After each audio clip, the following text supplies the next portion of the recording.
I want to speak today about a breakup, not the breakup of a marriage and not the dissolution of a business partnership, but the breakup of a family, the breakup of our family. This story starts in Genesis chapter 13. If you look at text number 1 on your sheet, verses 5 and 6. As we heard earlier today, Lot, who is the nephew of Avram, goes with Avram and Sarai on the journey of his life to a place unknown. When Avram answered God's call and left everything to go to that place, the only 2 family members that we know of that went with him were his wife and his nephew, Sarai and Lot.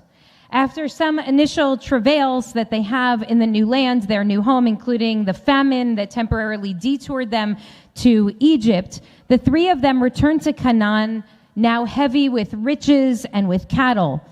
But they had barely returned to the land when the fighting began. The fighting between Avram and his nephew Lot, their cattle and their shepherds, a fighting that was so severe that they determined that they had to break up. Now, why do Lot and Avram separate? The text says, "V'lo nasau tam haaretz lashevet yachdav," that the land was simply not big enough to support them both dwelling there. Rashi and Sforno and Radak and others will have us believe that this should be understood in the pshat, in the simple, most basic read of the text, that the place where they were dwelling, Beit El, was simply not physically large enough for both Avram and Lot, his nephew, and all of their abundant cattle. Radak says that the possessions that they had acquired when they were in Egypt were just too great, and they couldn't stop fighting with each other.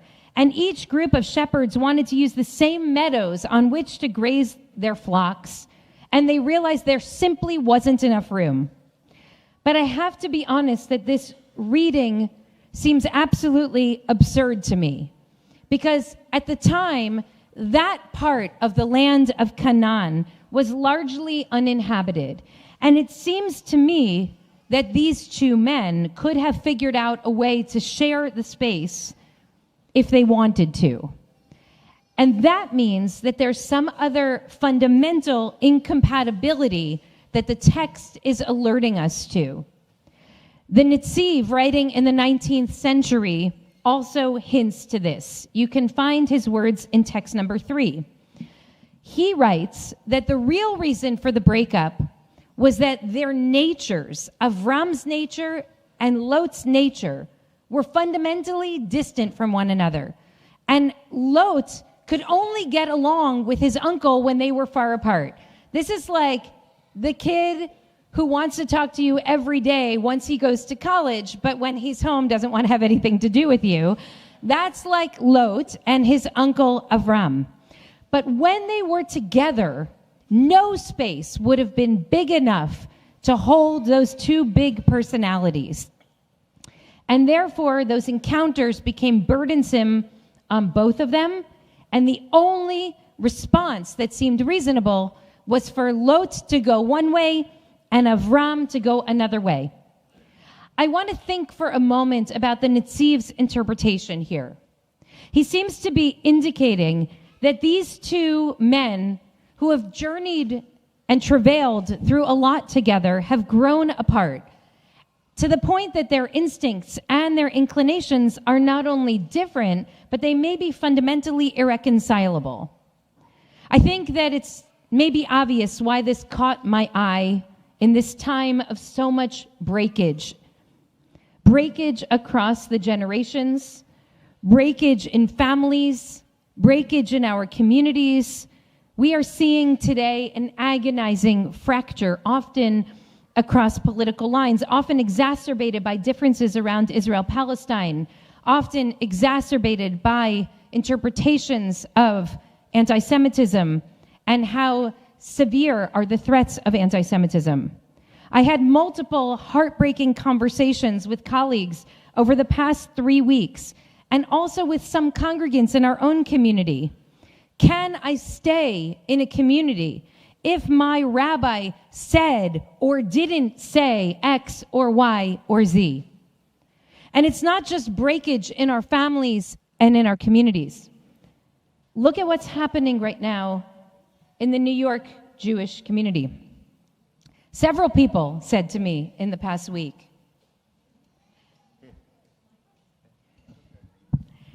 that they are both grateful and relieved that they're not voting in the New York elections this week. The Jewish community in New York today is tearing at the seams. Weekly letters are emerging as new litmus tests for whether or not your rabbi actually cares about the safety of our Jewish family. And it's not just in our families and in our shul communities and in the New York Jewish community. I want to invite us to think about the wrenching divide of the Jewish people writ large, where each side sees the other as an existential threat. Our deep emotional pain and deeply divergent narratives seem to make a mockery of the very idea of Jewish community and Jewish peoplehood. Now, my dear friend Daniel Sokach, who's the CEO of the New Israel Fund, has been in an argument with me for 20 years now, where every time I say the Jewish community and the Jewish people, he corrects me to say the Jewish communities and the Jewish peoples. His position at one time was anathema to me, but lately it seems to be manifestly evident. I also want to invite us for a moment to think of the fracturing of the Democratic Party, to think of the fracturing of our movements for justice, of what one might have broadly called the left, all of it manifesting a deep ideological divide that has essentially eviscerated or makes a mockery of the Obama/civil rights coalition, which now to many of us feels like a distant sentimental memory of a time gone by. And think, if you will, about the deep fissures across our country, a bitter and perhaps irreparable divide rooted in centuries-old ideological and political differences that may now seem like they are beyond repair. Let us follow the narrative of Avram and Lot and see what we might be able to learn. The two men break up, and Lot goes to make his new home among the villains of a town called Sodom, which we'll read more about next week. Nevertheless, Avram maintains this strong familial responsibility to his nephew. When he hears that Lot has been abducted by the kings, he goes to war for him, ultimately winning his safe return and establishing a sacred familial precedent that you will go to the ends of the earth to fight for every last one of your family, even your estranged family. I say this now, recognizing the images of those who just in recent days have finally been returned home to their beloved families. Avram comes back from that war. He's been victorious. He brings Lot, his nephew, and all of the captives, and also all of the booty that had been stolen from Sodom. And on their way back, as you'll see in text 4, Genesis 14, they are met by the king of Sodom, from whom it would be reasonable for Avram to expect a thank you, but who instead comes to demand a portion of what Avram won in that war. But just as the king of Sodom approaches to make his demand, another king, whom we've never met before, steps into the fray. This king is called Melchizedek, the king of justice. He is the king of Shalem, of Yerushalayim. This man comes bearing bread and wine, an offering of gratitude to Avram for ending a multi-year war that he wasn't involved in. Now, Melchizedek's presence here is truly confounding.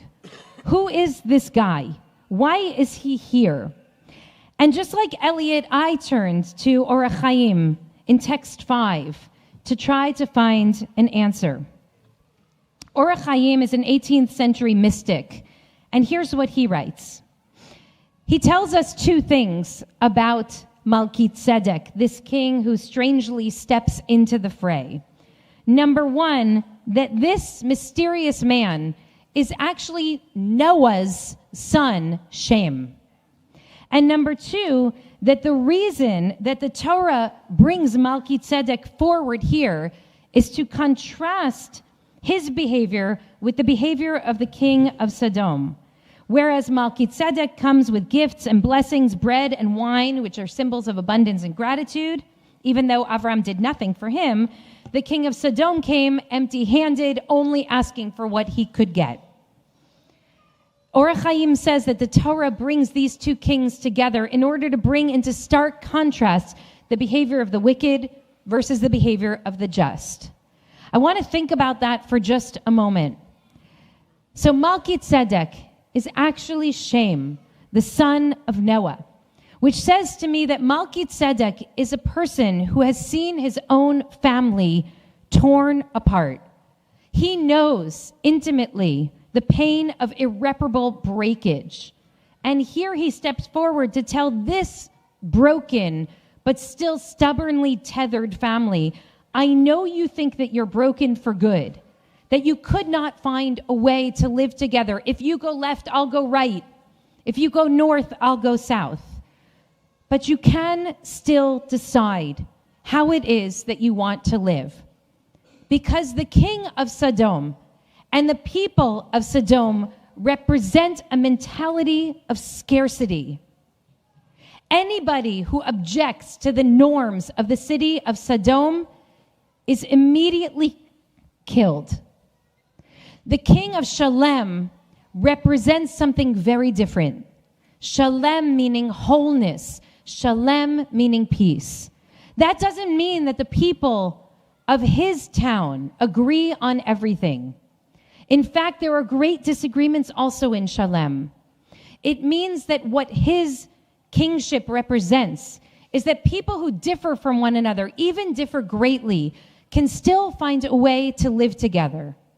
Now, how is it possible to live with and pray with and work with and remain in family with people with whom you disagree greatly? So here I turn to many years of pastoral counsel for people who are wondering if they should stay in relationship with one another. What I ask couples to consider is if the rift that they are feeling so deeply is fundamentally a communication rift, or if it is a values rift. If it is a values rift, if we determine that in this marriage or in this family, we don't fundamentally share the same values, then we will forever cause each other pain. But if it's a communications rift, and we realize that we share the same values, but we're still hurting each other, that's a challenge. Can we learn how to talk to one another differently? Can we learn how to see the world through someone else's vantage point, even if we do fundamentally disagree?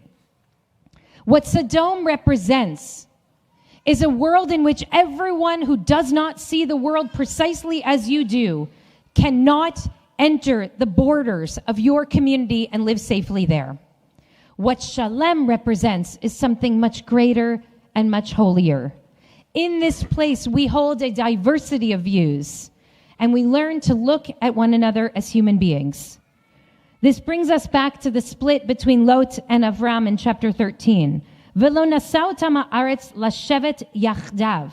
The land could no longer sustain Lot and Avraham living together. Here I want to bring to us the words of Ibn Ezra, who always pays attention to the nuances and intricacies of grammar in the text. He notes the unusual language of the verse, which you can find in text number 6. Whereas biyachad, had the text said biyachad, would indicate that they were acting together. Yachdav means acting as one person. And this, friends, is generally a recipe for failure. Lot and Avram have grown apart. They can no longer act in lockstep. They can no longer pretend that they are one person, that they agree on absolutely everything. But I've officiated many weddings, and I have been married now for a very, very, very long time. We were really young when we got married. The standard of two entirely different people needing to be completely aligned on every matter as if they are one person is not a reasonable standard. Not for a marriage, not for a community, not for a political movement, not for a people, and not for a nation. In fact, that is a recipe for failure. And nevertheless, that has become the prevailing expectation these past many years, that we must be yachdav, that we must be in total alignment, one person, one voice. And so we expect every journalist, every rabbi, every comedian, every politician to be an avatar for all of the complex and sometimes completely contradictory perspectives that we ourselves hold. And breaking script is seen as an act of disloyalty, an act of betrayal. But neither in our marriages or in our families or in our community or in our country can we be completely yachdav, fully unified with one another. Nor should we strive to be. Think of it this way. To be yachdav indicates moving together in perfect coordination, similar to achdut, to oneness, when separation between fully dissolves the us. But to be biyachad means to sit together in difference, in dialogue, to learn to see our differences not as a cause of dissolution, but as a blessing that reflects the diversity of God's creation. Amid the turmoil of the last 2 years, I tried to put into words what we are striving to create in this community, in this space. And I want to share with you where I have temporarily landed, knowing that the language here is imperfect. I hope you'll tell me what you think of this. Welcome to our medium tent. IKAR is not a small tent. Not everyone here agrees. Not about God, not about Musaf, not even about bacon maple donuts. We also don't all agree about Israel-Palestine, nor do we all agree about tax policy or how to solve the housing crisis or if the future is in wind or solar. And I dare to suggest that we also probably don't all agree about the upcoming New York mayoral elections. We would all be very bored if everyone in our community saw the world in precisely the same way. IKAR is also not a big tent. We have not created a space that is designed to platform every possible perspective. For those who advocate violence, those who believe that public shaming and blaming is the way to achieve social change, those who are so certain that they're right, that they will denigrate, demean, dehumanize everyone who disagrees with them, they will not find a home at IKAR. IKAR is a medium tent. In a time of callousness and cruelty, we are a home for people who choose compassion. Amid the rising tide of dehumanization, we are invested in recognizing one another's humanity. We believe that all people deserve to live in peace and dignity and are worthy of love. We see our destiny as tied to the Jewish people, half of whom live here in the diaspora and half of whom live in Israel, and to all humanity. And what's more, we know that we have a special responsibility to the stranger, especially the one who is suffering the most in our time and in our midst. Nobody's pain is invisible here. Not Israelis, not Palestinians, not anyone's. Even when it's hard for us to hold all of these commitments, we strive to remember that God gave us capacious hearts for a reason. Sometimes it's hard to share a medium tent with people who live at the opposite outer edges. That's when we need to remind ourselves of our shared values and lean into our grace.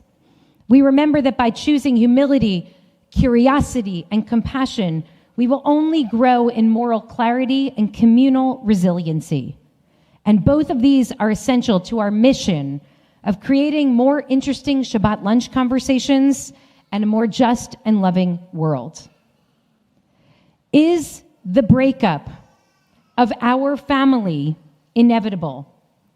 Is it a fantasy for us to speak today of the Jewish community rather than Jewish communities, of our Jewish family rather than the multiplicity of Jewish families, of the United States rather than an angry, divided composite of irreconcilable ideologies? At what point are our differences so foundational, so existential, that trying to remain tethered to one another is an exercise in futility? I don't know the answer to that today. I do know that Malki Tzedek, this mysterious second king, offers us a potential path. Can we learn not only to live with one another, but to be grateful for our differences? Can we learn to hold appreciation for one another, not for saying exactly what we want to hear, but for lovingly challenging and gently disagreeing with us?